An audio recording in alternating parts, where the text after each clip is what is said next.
Good evening, everyone. Before we get started tonight, I wanted to give you an idea of a couple things coming up. I'll be out taking some foliage shots over this weekend in the next few days, and we'll do some retouching on that. I'm going to call that more of a radical retouch. The weather here has been overcast, and the colors of the leaves are not as bright as you would normally see them. So we're going to do some work on that next week. In addition, there's going to be a couple more videos that are going to come out this week. One's going to talk about that F number on the lens and what it means. So if you have a lens that's an f1.2 or an f2.8, what's the difference and why is there such a large difference in cost? So we'll go over that. And there'll be another one that's going to talk about DOF. Now, I know a lot of your science people out there are going to know of DOF as degrees of freedom. In this case, it's depth of field. And that's related to F, but we're going to do a couple of videos next week, one on each of those, so you get an idea for what the F means and what it means for bokeh and other things that you can do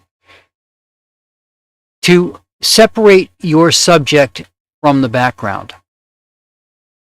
Well, we're going to get started here with a bit of our reenactors. As I said, I love celebrating all the hard work that people do. So first thing I'm going to point out is that these pictures that you see on the screen all have a little like at the bottom, we're folded up a little bit on an image. This little bit right here. And the reason that's there is these are virtual copies. Now, I'm using Lightroom, and one of the things that Lightroom lets you do is create these virtual copies. And let me show you what you can do with a virtual copy. So we're going to take this picture here. We're going to create another virtual copy.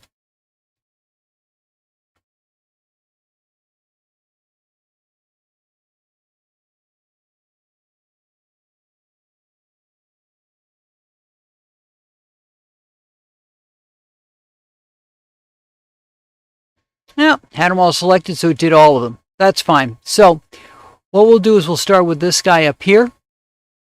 Now we'll use these guys. They'll be a little easier to see. Now, as you can see, this is the way the photo looked coming directly out of the camera. The lighting's pretty good. The composition's good. But the colors seem a little muted. And when you have a camera shooting JPEG or your cell phone, JPEG will make modifications to the image for you. So one of the ways we can do that is with things called presets. And as you can see, this turned it into a black and white. This one will give it more pop. Now that's one way you can do it. So I can look at that and I can say, what do I think about that one? Let me go back. Remember, I made a copy. So this is what it looked like before. Now let me take that copy.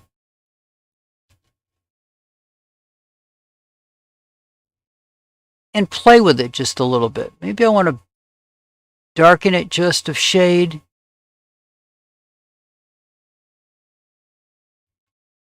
Up the contrast, the clarity. Now I'm getting a good black and white territory when I crank that clarity way up. We're going to take and we're going to increase what's called vibrance to bring the colors out a little bit more, and then I'm going to back that clarity down. Now I have two copies of that image. I can take these two. I can do this XY on them, and I can see side by side how they look and decide which one I like better. Now, the presets that I used for this, Skittles is a Chronos photo pack, which I highly recommend. it makes a wonderful starting point. I don't usually stick with just what I get from that. I like to play around with them just a bit more once I get done. So this is the way Skittles came out. I think I would bring that up just a bit.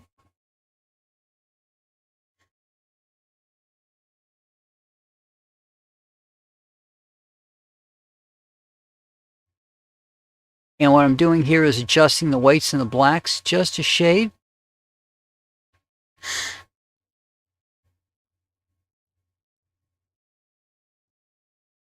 Bring that down a little bit. And I like the way that one came out. Kind of like the other one a little better that I did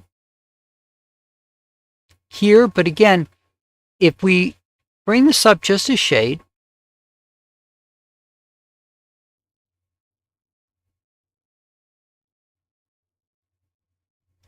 I changed the treatment on it.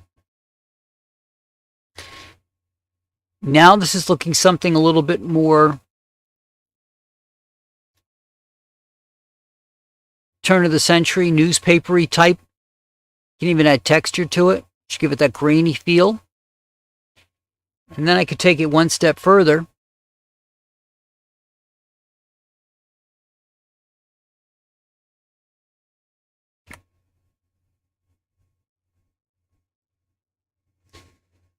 But when you come out, you'll notice that it didn't change the other version of the image. So one way to think of it is, let's say you were making a pizza. You have your original pizza dough, and each one of these is a different set of toppings. It keeps the original image, which you're not changing, and what you do on top of it, all of those changes get stored. So the original stays the same, but then you have this virtual copy.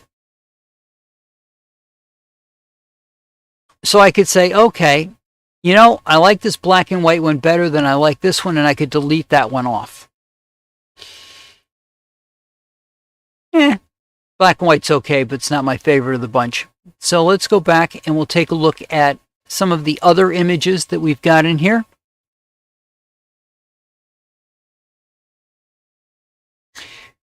On the radical retouch, we'll take a look at what we can do with a moon shot when the moon is out in such a bright blue sky.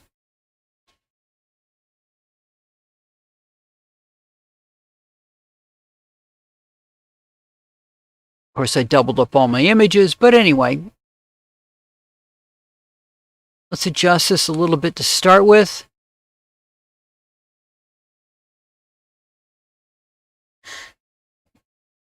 This is a quick shot, and I didn't get everything exactly the way I wanted it as far as the settings were concerned.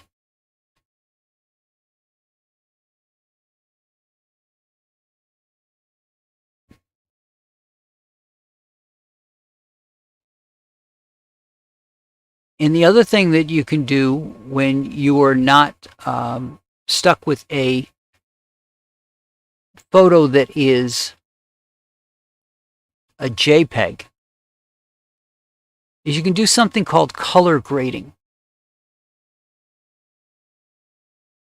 When you go to the movies, you'll notice that they color graded everything. So if you'll notice here, if I turn this off, that's the original image. And that's the color graded. It has that kind of movie blueness that you see. And faces and things will be a little bit more toward the yellow. Pull it in sharp here where we can see.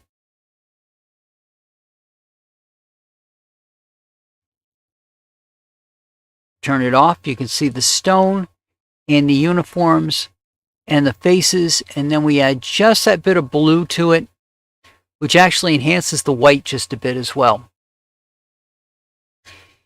Again, it's one of those things you could come into the image and you could say, you know, there's a couple of ways I could go with this image. I'm not sure which one it's going to be, but because I've got this ability to create virtual copies, I can do as many what ifs as I want with these images. Now, I like the way this one came out with that color grading. We take this one and make the change to it so that it matches the exposure. It'll give us a little bit better comparison of the two.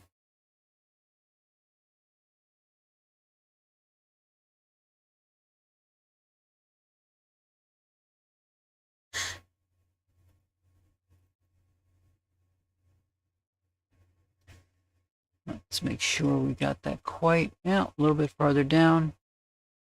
All right.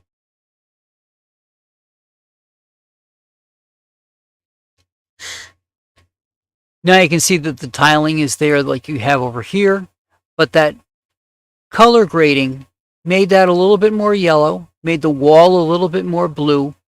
It just brings a little bit more cinematic color to what we're looking at.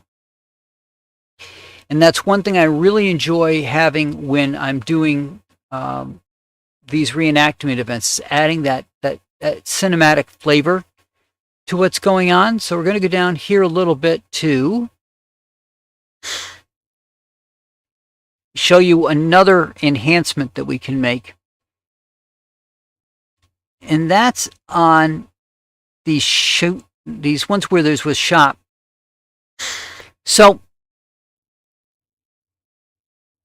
as I'm doing the event, obviously they're going to be firing off the weapons, and there'll be smoke in the event itself. So if we take this image,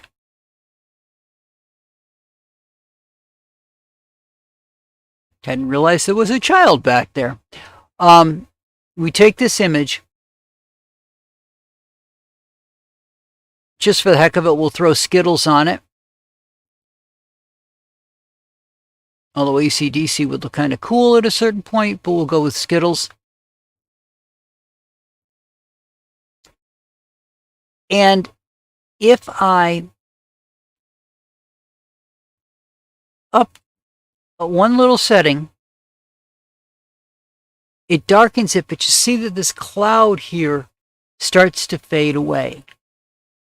So I can actually bring this up a bit so you can see everybody. But that cloud's not as prevalent as it was before. So it's a way of changing the focus back in the picture.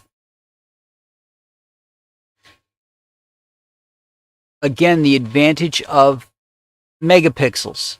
So megapixels comes down to the amount of dots that an image has in it. This is a 45 megapixel camera. If you look up here in the top, you back it out so you can see it better, it's 8,192 by 5,464.